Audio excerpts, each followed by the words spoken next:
আর আগের যে শ্লোকটা বললাম গো ব্রাহ্মণ হিতায়, এই মন্ত্রটার মধ্যে একটা তত্ত্ব লুকিয়ে আছে, সেটা আপনাদের বুঝিয়ে দিই। নমো ব্রহ্মণ্য দেবায় গো ব্রাহ্মণ। ভগবান সব থেকে পৃথিবীতে দুজনকে প্রাণের চেয়েও বেশি ভালোবাসে। তারা কারা? গো ব্রাহ্মণ। গো ব্রাহ্মণ, গরু আর ব্রাহ্মণ, এরা হচ্ছে ভগবান শ্রীকৃষ্ণের একান্ত প্রিয়জন। বুঝে নেওয়া গেল? এইবার বলি, ওমা পুরুষ যদি প্রণাম করে ও 2 সেকেন্ড লাগবে, চলে যাবে। কিন্তু একটা নারী যদি প্রণাম করে ওর মোটামুটি 5-7 মিনিট লাগবে। কেন? নারীদের একটু চাওয়া পাওয়া বেশি ঠাকুরের কাছে। সত্যি না মিথ্যে? যদি বলো মিথ্যে, আমি প্রমাণ আছে, 1 ঝোড়া প্রমাণের দিয়ে দেবো। প্রমাণ, আপনাদের এদিকে দুর্গাপুজো হয় তো? হয় না? এখানে হয়। যাই হোক, দুর্গাপুজোর অষ্টমীর দিনে কি করে মায়েরা? ফুলটা খালি হাতে নেওয়ার অপেক্ষা। ফুলটা হাতে নিল, একটা থালায় 4টি ফল দিয়েছে ঠাকুরকে, না হয় কারো যদি একটু ক্ষমতা থাকে একটা শাড়ি দিয়েছে মাকে অষ্টমীর দিনে। এবার চাইবে দেখো অন্তত 5 ঝোড়া। आयुर देहि यशा देहि भाग्यं भगवती देहि मे पुत्रांग देहि धनं देहि सर्वान् कामाक्ष देहि मे भगवती भयच्छेदे कात्यायनी च कामदे शंकरी कौशिकी तंहि नारायणी नमस्तुते प्रचंडे पुत्रदे नेत्रं सुप्रीते शरणायिके कुलोत्तत्करे देवी जय देवी नमस्तुते।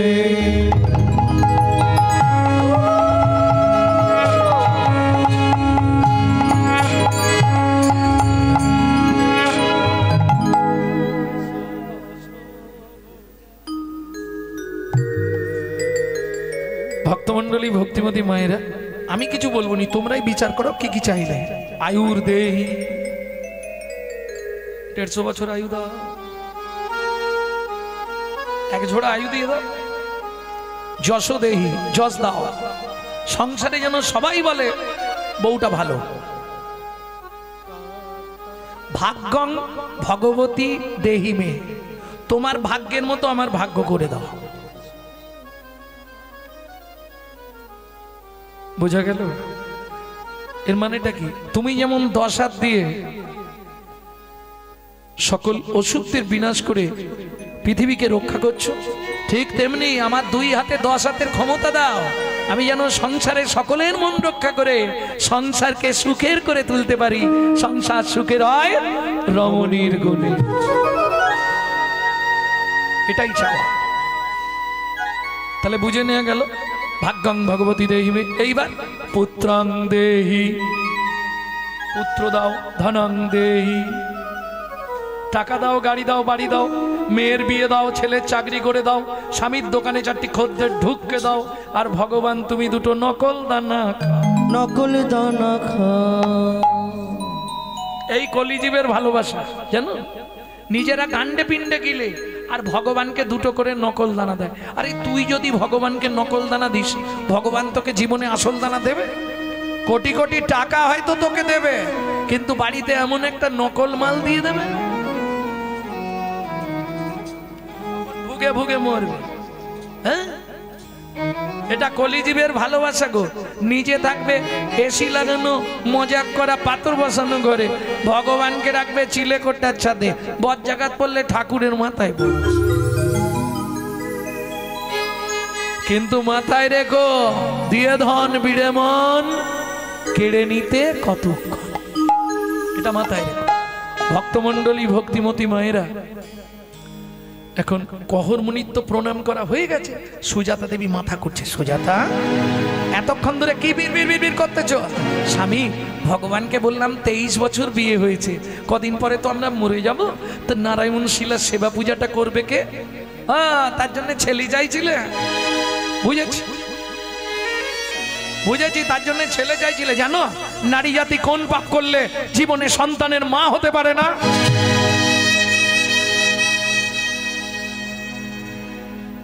স্বামী, সে যাই পারে হোক, আমি যে চেয়ে ফেললাম, এগুলো ইউটিউবে শুনবেন, ছাড়া আছে আমার। আমি যে চেয়ে ফেললাম তাহলে কি হবে? চেয়ে ফেলেছো, ভগবান যেটা ভালো বুঝে করবে। আর যদি এই তত্ত্বটা শুনতে চান কালকে বলে দেবো, পাপের তত্ত্বটা। হ্যাঁ, তাতে করে যদি একটু সুযোগ করে আপনি নিজেকে সংশোধন করতে পারেন, না কোনো পাপে তো জন্ম থেকে এখন অব্দি আমরা লিপ্ত, হিসাব করে দেখবেন। ভক্তমণ্ডলী, ভক্তিমতী মায়েরা, তাহলে বুঝে নেওয়া গেল তো। স্বামী আমি যে চেয়ে ফেললাম তাহলে কি হবে? বলে ভগবান যা ভালো বুঝবে তাই করবে। ভগবানের প্রিয় ভক্ত যদি কিছু চায়, সে যত পাপ থাক তার জীবনে, ভগবান না দিয়ে কি থাকতে পারে? কি করলো ভগবান? দেখিতে দেখিতে দিন কাটিতে লাগিল, দেখিতে দেখিতে দিন কাটিতে লাগিল। 3 মাস পরে মাতা গর্ভবতী হইল। 3 মাস পরে মাতা গর্ভবতী হইল। ও মায়েরা, বিয়ের 23 বছর পর যদি কোনো মা গর্ভবতী হয় কি হবে? আনন্দের আর সীমা নাই রে, আনন্দের আর সীমা নাই রে। এতদিন পরে কৃপা হলো, আনন্দের আর সীমা নাই রে। এতদিন পরে কৃপা হলো ভগবানের কাছে কেঁদে কেঁদে, এতদিন পরে কৃপা হলো কাছে কেঁদে কেঁদে। এতদিন পরে কৃপা হলো, আনন্দের আর সীমা নাই গো, আনন্দের আর সীমা নাই গো। ভক্তমণ্ডলী, ভক্তিমতী মায়েরা, এবার বলি সন্তান গর্ভে আসাকালীন মায়েদের কি করা উচিত আর কি করা উচিত নয়, এটা খুব ভালো করে শোনো। সন্তান গর্ভে এলে আগেকার দিনে কোনো পোকামাকড় মারতে দিত না, মাছটা অবধি বৌমাদের কাটতে দিত না, যার জন্য সেই সময় সন্তান ভুলে গেলে তো চলবে না। এই বাংলাতেই তো জন্মেছে বিনয় বাদল, দীনেশ ক্ষুদিরাম, মহামহাপুরুষের জন্মভূমি। স্বামী বিবেকানন্দ, রামকৃষ্ণ পরমহংসদেব, ঠাকুর অনুকূল চন্দ্র, বালক ব্রহ্মচারী, সীতারাম অঙ্গারনাথ, মহামহাপুরুষের আনাচে কানাচে আর এক পিস ভালো জন্মাচ্ছে বলো? হচ্ছে কেন? গাছ নষ্ট হয়ে গেছে, ফল ভালো হবে। সন্তান গর্ভে থাকাকালীন মা যদি রামায়ণ, মহাভারত, গীতা, ভাগবত এগুলি শোনে, সে সন্তান দেখতে যেমন তেমন হোক, সে হবে বিশুদ্ধ কৃষ্ণ ভক্ত। আর মা যদি সন্তান পেটে নিয়ে দিনরাত সিরিয়াল দেখে, ওটা সিরিয়াল বাচ্চাই জন্মাবে, নিশ্চিন্তে থাকো। হ্যাঁ, লিখে রেখে কোনো চিন্তা নেই। কি করে বুঝবে? সিরিয়ালে যেটা দেখেছো ওটা তোমার বাড়িতেই ঘটবে, তোমার ছেলেই হোক মেয়েই হোক, ও যৌবন পেয়ে যাক, তখন দেখবে ওই সিরিয়ালটা তোমার বাড়িতেই হচ্ছে। তৈরি দেখো, মিলিনিও আজকের ডেট দিয়ে লিখে রেখে দাও। হ্যাঁ, হতেই হবে। সন্তান মাতৃগর্ভে থাকার সময় মা যেগুলো করবে সেগুলো সন্তানের মধ্যে এফেক্ট আসবেই আসবে, পার্শ্ব প্রতিক্রিয়া, এফেক্ট, সাইড এফেক্ট আসবেই। সন্তান গর্ভে থাকাকালীন মা যদি জগন্নাথের মহাপ্রসাদ খায়, নারায়ণের স্নানজল খায়, গোবিন্দের চরণ তুলসী খায়, সে বাচ্চা যেমন তেমন হোক একদিন পৃথিবীর বুকে দিকপাল হয়ে জন্মাবে। আর মা যদি ওই এগ রোল, চাউমিন, ফুচকা খায়, তাহলে ফচকে ফচকে ছেলে মেয়ে জন্মাবে। নিশ্চিন্তে থাকো। আমার কথাগুলো একটু রুঠো রুঠো, গায়ে হয়তো বাঁধবে, কিন্তু মিলিয়ে দেখবে ঘটবেই ঘটবে। তুমি লিখে রেখে দাও আজকের তারিখ দিয়ে, হতেই হবে, নাহলে স্বাস্থ্য মিথ্যে হয়ে যাবে। তো আজ থেকে কত বছর আগে তুলসীদাস কলির চর্চা করে গেছিল? কত বছর আগে? 5000 বছর আগে কলির চর্চা। ভাবুন, শিষ্য হয়ে না পালিবে গুরুর বচন, পিতা মাতায় না মানিবে পুত্র কন্যাগণ, পিতা মাতায় না মানিবে পুত্র কন্যাগণ। বাজনাটা ছোট করে তো আমি খালি বলে যাচ্ছি, এখনকার সঙ্গে মিলিয়ে নিন। 5500 বছর আগে তুলসীদাসের লেখা কলির চর্চা। শিষ্য হয়ে না পালিবে গুরুর বচন, শিষ্য হয়ে না পালিবে গুরুর বচন, পিতা মাতায় না মানিবে পুত্র কন্যাগণ।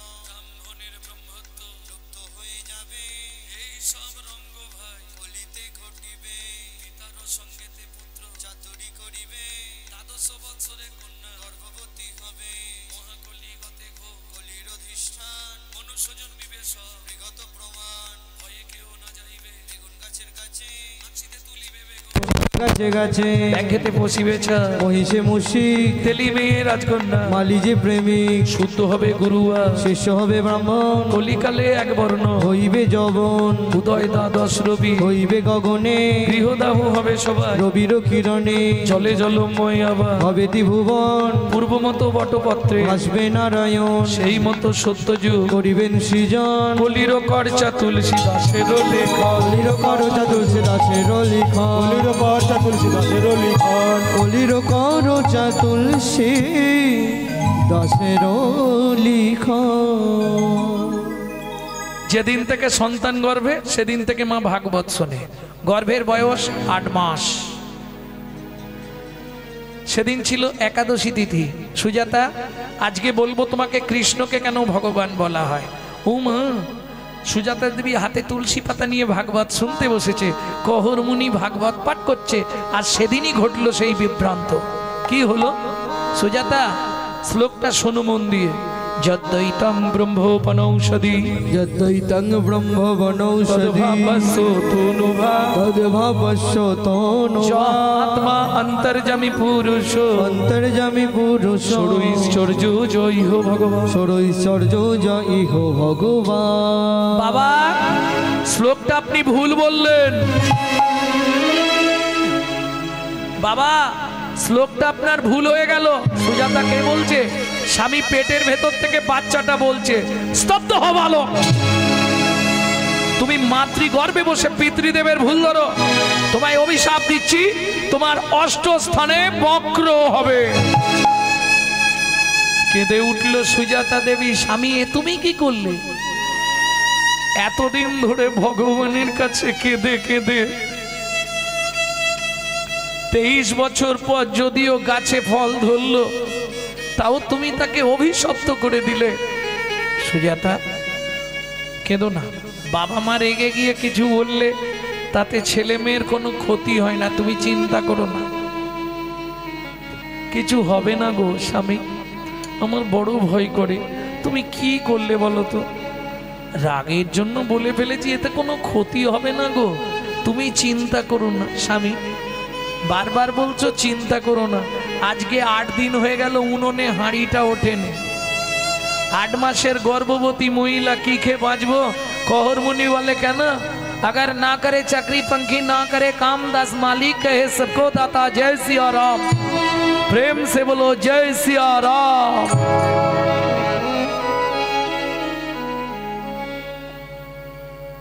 শাস্তে বলে জীব দিয়েছেন যিনি, আহার দেবেন তিনি।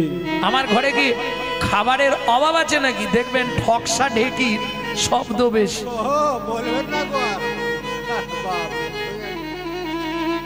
যার 2 টাকা দেবার মুরদ নেই তার আওয়াজ বেশি। কিছু মনে করবে না। কি করেছিস তোরা? একটু ঠিকঠাক কর, ভালো টালো করতে পারলি?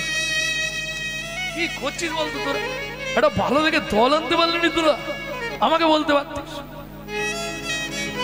শালা অনেক কষ্টে ঠেকাবে 100 টাকা।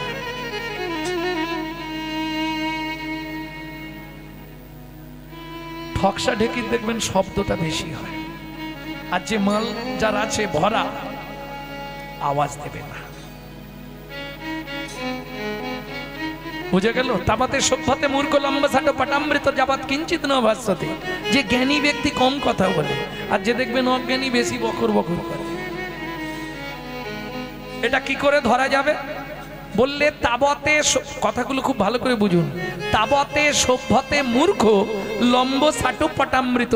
মূর্খ ব্যক্তিকে দেখলে আপনি চিনতে পারবেন না, ও যা পোশাক আশাক দিয়েছে আপনার ঘরে নেই। কি আবার ডানাতে ঘড়ি, হাওয়া গোল্ডেন কালার, সে পোশাকের আলাদা একটা, এখানে একটা গোলাপ ফুল থাকবে, আপনার অনেক কিছু থাকবে। যাই হোক, ও দেখলে ধরতে পারবেন না। তাবতে সভ্যতে মূর্খ লম্বসাটু পটামৃত যাবৎ কিঞ্চিত নো ভাস্যতে। ও কথা বললেই ধরা পড়ে যাবে মূর্খ।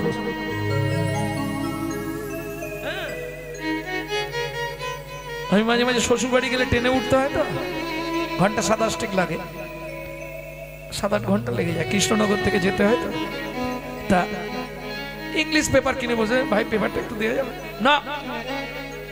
ও মা, শালা কি পেপার পড়ছে দেখি দেখি, খালি পাতা উল্টে উল্টে ইংলিশ পেপারে ছবি দেখছি, পড়ছে না, ও খালি ছবি দেখবার জন্য কিনেছে। আপনাকে কেন দেবো, আপনি কিনে পড়ুন। তার মানে বোঝা যাবে মূর্খ। ভদ্র মানুষ হলে, দাদা আমি তো নেমে যাবো, একটু তাড়াতাড়ি পড়ে নেব, কিনা আমি দিতে পারছি না, আমার অসুবিধা আছে, এইভাবে বলবো, এতেই ধরা পড়ে যাবে। শাস্ত্র বলছে যাবৎ কিঞ্চিত ন ভাষ্যতে, ভরা কলসি আওয়াজ করে না। এই কখন মনি হচ্ছে ঠক সাঁটে কি, বাড়িতে কি খাবার আছে, যেই না সুজাতা দেবী বলেছে কি খেয়ে বাঁচবো, আমি তো 8 মাসের গর্ভবতী, কি খেয়ে থাকবো, কেন? কলসি বলতে গঙ্গা জল, উঠোনে তুলসী গাছ, তুলসী পাতা আর গঙ্গার জল র্যাম্পাট খেয়ে যাও। এটা কোনো যুক্তি হলো কি?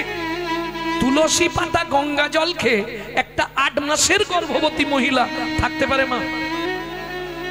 সে যদি কোনো সাধক হয় তাহলে পারবে। কে ছিলেন এটাও জেনে রাখুন, অজানা আপনাদের। 12 বছর শুধু তুলসী পাতা আর গঙ্গা জল খেয়ে বেঁচেছিলেন ঠাকুর সীতারাম ওঙ্কারনাথ।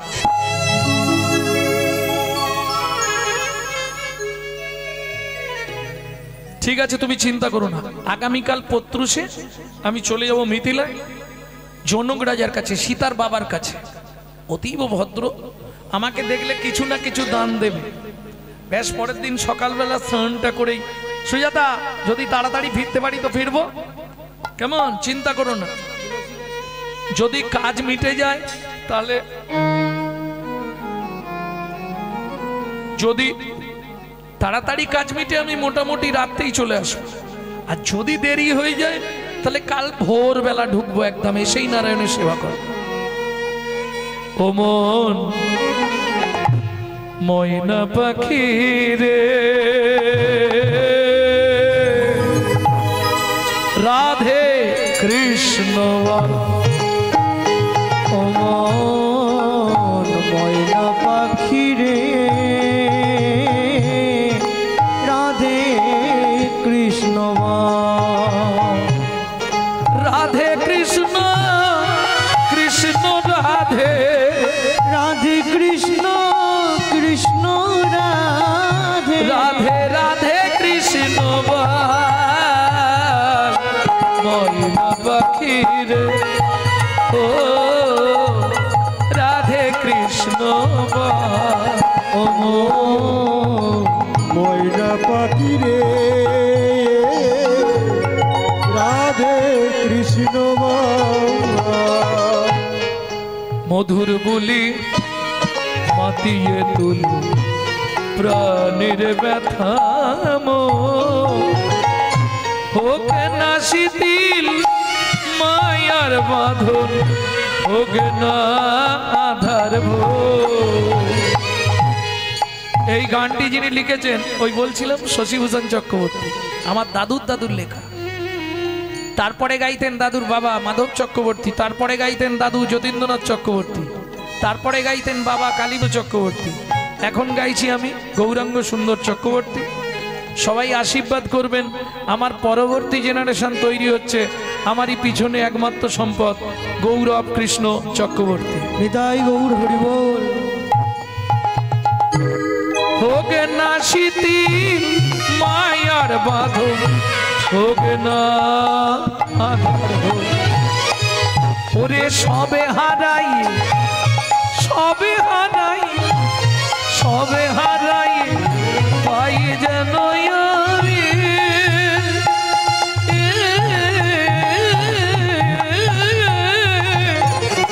রাধা কৃষ্ণ চরণ দান, রাধে কৃষ্ণ, ও ময়না পাখি রে, রাধে কৃষ্ণ, ময়না পাখি রে, রাধে কৃষ্ণ। জয় হোক মিথিলা রাজা জনকের, জয় হোক, জয় হোক, জয় হোক। আরে কহর কি মনে করে, কি হয়েছে? আহা হা হা, আচ্ছা, তাতে কি হয়েছে?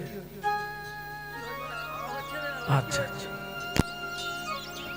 মন্ত্রী একে নিয়ে গিয়ে গুছিয়ে খাও। মহারাজ আমার জন্য নয়, আমার স্ত্রী 8 মাসের গর্ভবতী। আচ্ছা এইটা তো আগে বলবে, পেটে হাত দিচ্ছ আমি বলি তোমারই কিছু হয়।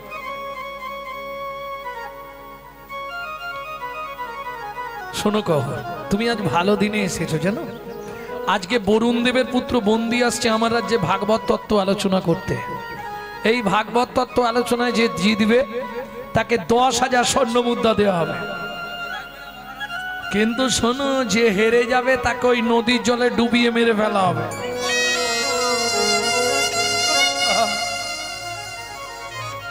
কহরমুনি বলছে মহারাজ দরকার নেই, আমার স্ত্রী 8 মাসের গর্ভবতী, যদি আমার কিছু হয়ে যায়। জনক রাজা বলে তোমাকে হারাবে ত্রিভুবনে কারো ক্ষমতা আছে? বলছেন মহারাজ তাহলে হয়ে যাক। বারবার 3 বার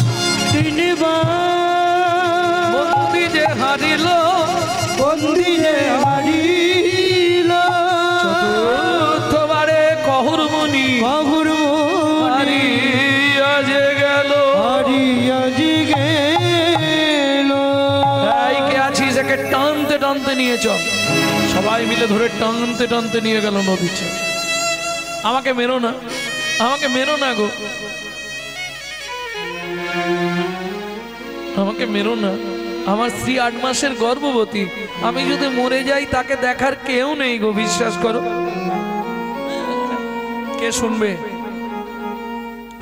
মন্দির চরণে ধরিয়া ধরে কাঁদিয়া কাঁদিয়া কহিছে কহরু মুনি, মন্দির চরণে ধরিয়া কাঁদিয়া কাঁদিয়া কহিছে কহরু মুনি, আমায় ক্ষমা করে দাও, অনুমতি দাও, আমায় ক্ষমা করে দাও, অনুমতি দাও, গৃহে ফিরে যাইয়া আমি দাঁড়াইয়ে আছে, দাঁড়ায়ে আছে পথের পেন দাঁড়াইয়ে আছে, পথে রেখে দাঁড়ায়ে আছে, পথ প্রাণে চেয়ে দাঁড়াইয়ে আছে, পথ প্রাণে চেয়ে দাঁড়ায়ে আছে। আমার ভাগ্যবতী স্ত্রী সুজাতা। সবাই মিলে ধরে জোর করে নিয়ে গেল নদীর জলে। আমাকে মেরো না, আমাকে মেরো না সুজাতা।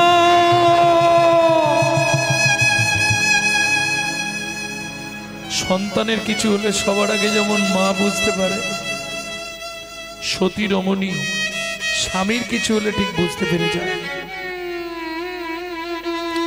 চমকে উঠল সুজাতা দেবী। তবে কি স্বামীর কোনো বিপদ হলো? কি করবে? সারা রাত চোখে আর ঘুম নেই। ভোরবেলা উঠে বাসি পাঠ সেরে স্নান করে ঠাকুর মন্দির মার্জন করে পথের দিকে তাকিয়ে বসে আছে। এদিকে জনক রাজা মন্ত্রীকে বললেন, মন্ত্রী এই মুহূর্তে তপবনে চলে যাও। কহরমুনির স্ত্রী সুজাতা দেবী 8 মাসের গর্ভবতী। ঘোড়ার গাড়ি ভর্তি করে চাল ডাল খাদ্যদ্রব্য আনাজ বাজার অর্থ অন্ন বস্ত্র গিয়ে দিয়েছো। যদি না খেতে পেয়ে মরে যায় পাপটা আমাদের হবে।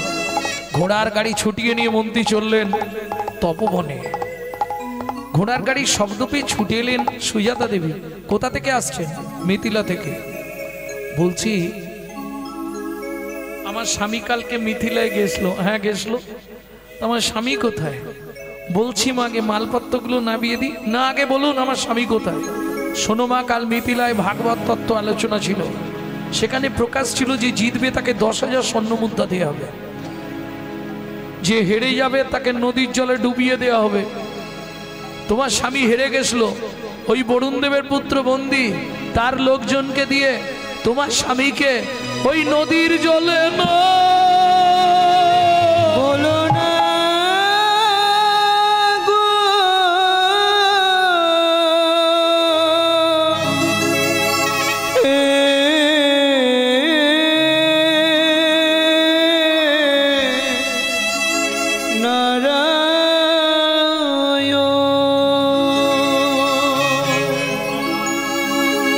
জানি না কি এমন অপরাধ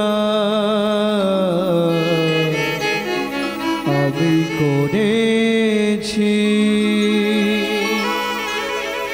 যার লাগি তুমি আমায় এমন সাজা দিলে, বলে দাও ভগবান জীবনের প্রথম দিন থেকে তোমার চরণে তুলসী চন্দন না দিয়ে জলবিন্দু গ্রহণ করি না। তুমি আমার এত বড় সর্বনাশ করে দিলে দয়াময়। স্বামী হারা হলাম, এই কি তোমার উপহার প্রভু, এই কি তোমার বিচার। ও বিধির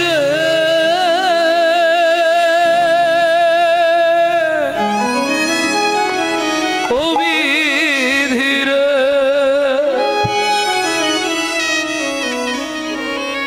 ওজন দাড়ির পাল্লা দুটো সমান হলো কি, হায় বিধাতা তোমার এমন বিচার দেখিনি। ওজন দাড়ির পাল্লা দুটো সমান হলো কি, ওই বিধাতা তোমার এমন বিচার দেখিনি। একদিকে চাপালে তুমি মুঠো মুঠো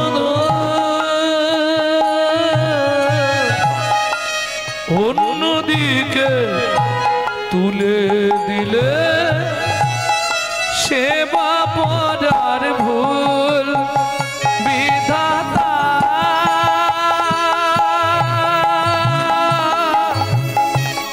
ও বিধাতা, এই কি বিচার বলো তোমার। এতদিন ধরে তোমার চরণে তুলসী চন্দন দিয়ে এতদিন ধরে তোমার সেবা পূজা করে এই তোমার বিচার হলো। তুমি পাষাণ, তুমি পাথর, তুমি শিলা। এও তোমাকে বলে রাখছি, শোনো, আমার এই গর্ভের সন্তানকে আমি আর পৃথিবী দেখতে দেবো না। যার বাবা নেই সে সন্তান কার পরিচয় নিয়ে বাঁচবে? এই মুহূর্তে গঙ্গায় ঝাঁপ দিয়ে মরবো। ওমা যা বললো তাই করলো। ছুটিতে ছুটিতে তবে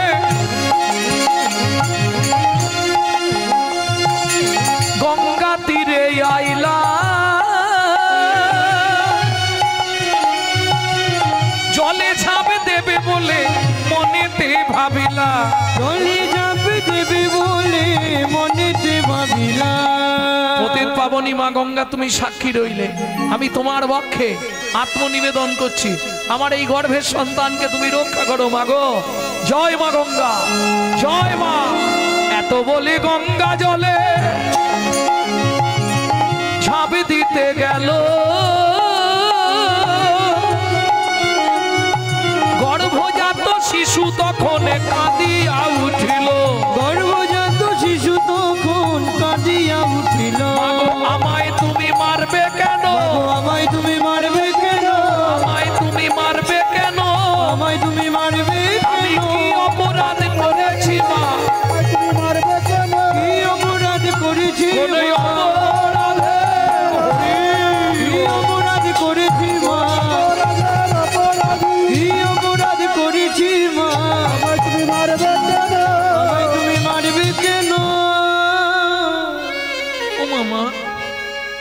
কোনো অন্যায় করিনি। তোমার গর্ভে জন্ম নিয়েছি, এটাই কি আমার অন্যায়? বলো বল।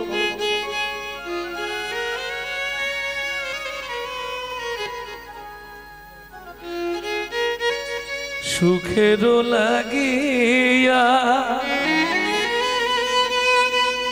এ ঘর বাঁধিন,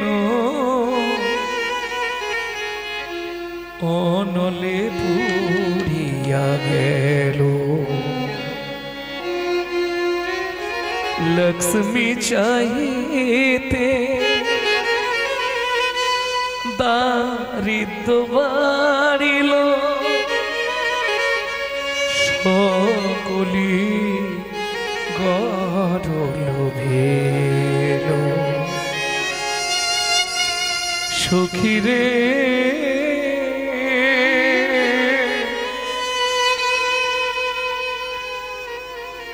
কি মোর কর মেরু লেখি, শীতল বলিয়া ও চাঁদ সেবিন, ভানুর কি রট দেখি।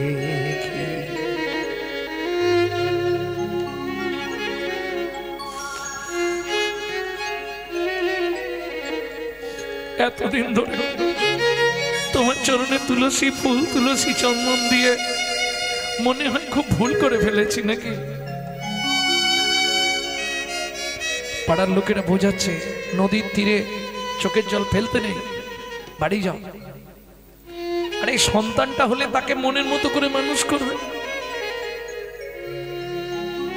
দেখবেন আপনি অন্য দেবদেবীদের ভালোবাসলে মুহূর্তে দাঁড়িয়ে যেতে পারবেন, কিন্তু যদি আপনি কৃষ্ণ ভক্ত হন আপনার কপালে কিন্তু অনেক কষ্ট আছে। কেন? কৃষ্ণ যাকে কৃপা করবে, কৃপা করবার আগে তাকে ঘষে মেজে পরিষ্কার করে নেবে।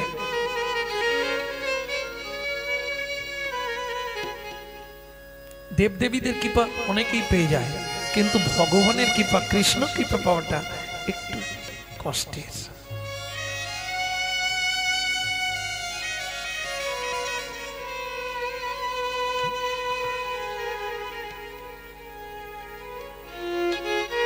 মানিক ডুবিল সাগর শুকালো,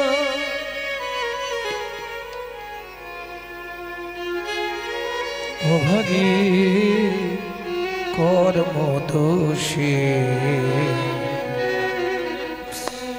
কাঁদিয়া ঘাটে বসে। হায় গো কাঁদি আমি ঘাটে বসে, বিধাতা কলমে কি লিখেছে জানি না, কেন বিধি দিল মোরে এতে কো যাতনা। পতি কেড়ে নিলে কি সুখ তুমি পেলে, শুধু আমারে করিলে দোষী। কাঁধে মাথা ঘাটে বসে। পাড়ার লোকেরা বুঝিয়ে বাড়িতে নিয়ে এলেন। 2 মাস পরে শুভক্ষণে শুভতিথিতে মা সুসন্তান প্রসব করলেন। পুত্র হেরি জগবাসীর আনন্দিত মন, পুত্র হেরি জননীর ঝরে দুনয়ন। কেন? মায়ের একটাই চিন্তা, বাবার অভিশাপটা ফলে যাবে না তো।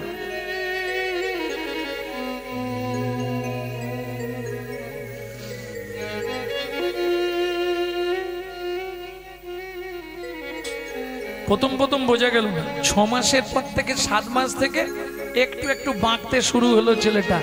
11 বছর পর্যন্ত দাঁড়াতে পারলো না। 12 বছরে গিয়ে তবে দাঁড়ানো শিখলো, তাও একদম পুরো 8টা বাঁক।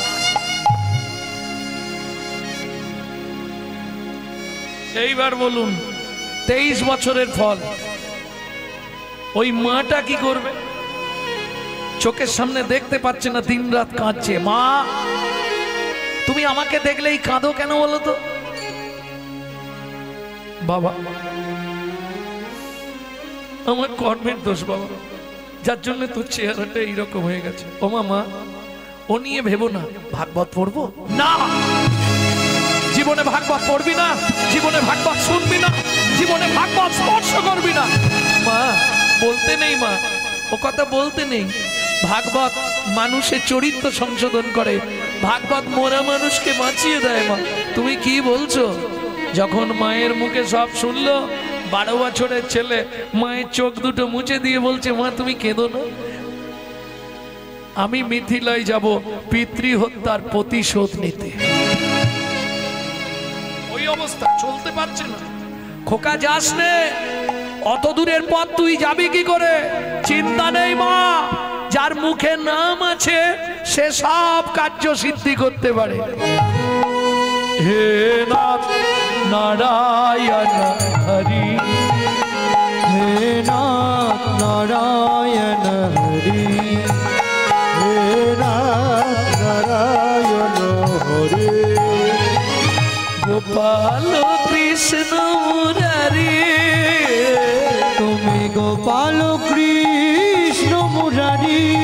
হে নাথ নারায়ণ হরি, হে নাথ নারায়ণ হরে, হে নাথ নারায়ণ হরি। তুমি যাদব মাধব মুকুন্দ কৃষ্ণ কেশব গোপাল গোবিন্দ। তুমি যাদব মাধব মুকুন্দ কৃষ্ণ কেশব গোপাল গোবিন্দ। অহরহ তব নাম স্মরণ করি, হে নাথ নারায়ণ হরে, হে নাথ নারায়ণ হরি, হে নাথ নারায়ণ হরি। জয় হোক জনক মহারাজের, জয় হোক। জয় হোক, জয় হোক। এই দাঁড়ি, গিয়ে তোদের জমিদারকে ডেকে আন। আরে দাঁড়াতে পারছি না, কি হয়েছে? যা বলছি তাই শোন, যা। 12 বছরের ছেলে জনক রাজাকে দ্বারে আসতে বলছে। ভাবুন সাহস কতখানি। কিসের সাহস? কিসের? যেদিন থেকে পেটে এসেছে সেদিন থেকে ভাগবত। এটা ভাগবতের গুণ, শক্তি। ভক্তমণ্ডলী, ভক্তিমতী মায়েরা, দাঁড়ি গিয়ে জনক রাজাকে বলছে, মহারাজ একবার দাঁড়িয়ে চলুন। 10-12 বছরের একটা ছেলে এসছে, কিরম আঁকছে বাঁকছে, দাঁড়াতে পারছে না। বললে তোদের মহারাজকে ডেকে আন, দাঁড়ে চলে যা।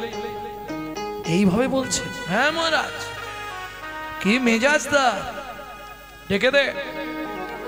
জনক রাজা বলছে, পৃথিবীর সবাই পারমিশন নিয়ে আমার সঙ্গে দেখা করতে আসে, সে কিরকম লাটের মান আমাকে ডেকে পাঠাচ্ছে দ্বার দেশে, চল তো দেখি।